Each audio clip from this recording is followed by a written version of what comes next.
یہ افراد کا بنیادی حق ہے، اور تاریخ انسانی میں پہلی مرتبہ عمر فاروق نے اس حق کا بیان کیا۔ اگر دجلہ اور فرات کے کنارے ایک کتا بھی بھوکا مر گیا تو عمر قیامت کے دن ذمہ دار ہوگا۔ کون مارکس ہے، کیا پدی اور کیا پتی کا شوربہ، کون کوئی جدید تصورات دینے والے ہوں گے؟ یہ کل کی پیداوار ہے اور آج ختم ہو چکے، آج ان کے چہروں پر کالک بری جا رہی ہے، آج ان کے مجسمے گرائے جا رہے ہیں۔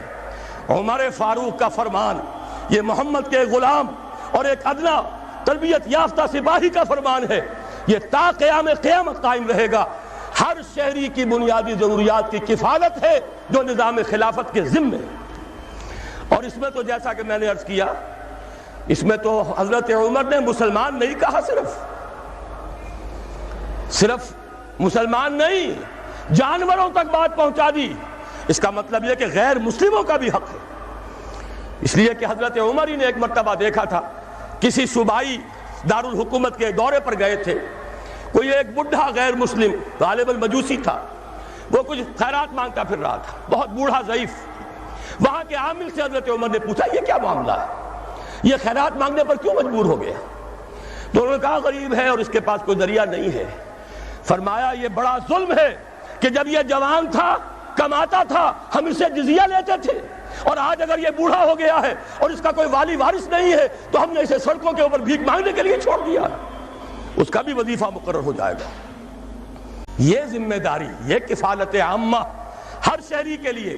اور یہ جان لیجئے تمہیں بھوکا نہیں مرنے دیا جائے گا، تمہاری بنیادی ضروریات کی کفالت ریاست کرے گی۔ اب ہوئی برابر کی چوٹ۔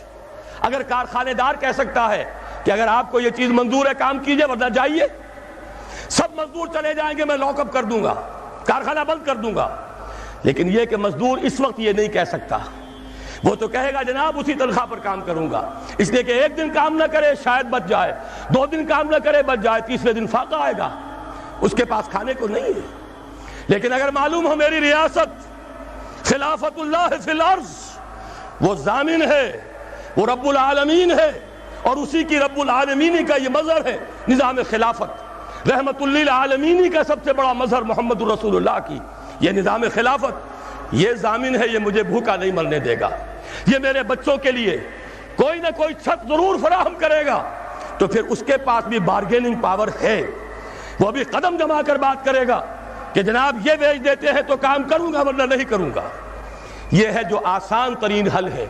باقی یہ کہ جبر کیا تھا روس نے، اس کا حشر دیکھ لیا، اور سرمایہ دارانہ نظام اس وقت تو بڑا خوش ہے، اس کے ڈنکے بج رہے ہیں، اس کی فتح ہو گئی، سب سے بڑا دشمن سرنگو ہے، وہ تو سجدہ کیے ہوئے ہے۔ لیکن یہ کہ واقعہ یہ ہے سرمایہ دارانہ نظام کے اندر جو کنٹرڈکشنز ہیں، جو تضادات ہیں، اب وہ ظاہر ہوں گے۔ جب باہر مقابلہ تھا، اندر کی لڑائی ختم تھی، اب اندر سے فساد ابھرے گا، اندر سے ایکسپلوژن ہوں گے۔ یہ غیر فطری نظام، یہ غیر انسانی نظام، یہ غیر معقول نظام ختم ہو کر رہے گا۔ کاش کہ اس کی جگہ صحیح، معتدل، متوازن، عادلانہ نظام خلافت، اس کا کوئی نمونہ ہم دنیا کے سامنے پیش کر دیں۔